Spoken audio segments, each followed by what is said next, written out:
రెండో విడత ప్రచారాల్లో కాంగ్రెస్ వేగం పెంచింది. అధికార బీజేపీని ఓవైపు కార్నర్ చేస్తూనే మరోవైపు ప్రచారాల్లో దూకుడు పెంచారు కాంగ్రెస్ నేతలు. మన్ కీ బాత్ సర్కార్ కాదని కామ్ కీ బాత్ సర్కార్ చూస్తారన్నారు రాహుల్ గాంధీ.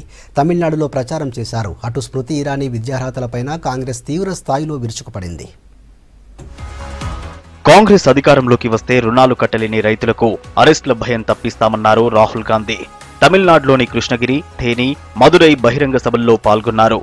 రైతుల కోసం కొత్త కార్యక్రమాలు చేపడతామన్నారు రాహుల్. బడాబాబులకే ప్రధాని చౌకీదార్గా ఉన్నారన్నారు.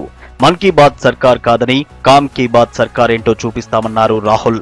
అధికారం ప్రజల చేతుల్లో ఉండాలని తాము కోరుకుంటే బీజేపీ మాత్రం ఒక్కరి చేతుల్లోనే పవర్ ఉండాలనుకుంటోందని విమర్శించారు Rahul.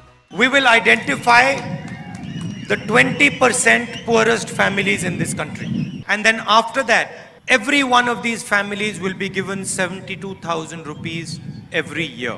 That when we present the next budget, we will present a separate farmers budget by saying that our alliance is an alliance of the people of Tamil Nadu.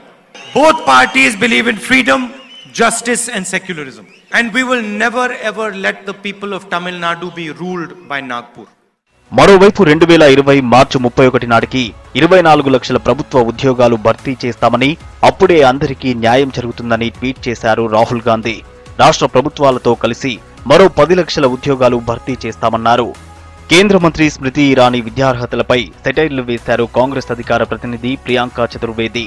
ఎన్నికల్లో పోటీ చేస్తున్నప్పుడల్లా స్మృతి ఇరానీ అర్హతలు మారిపోతాయని విమర్శించారు.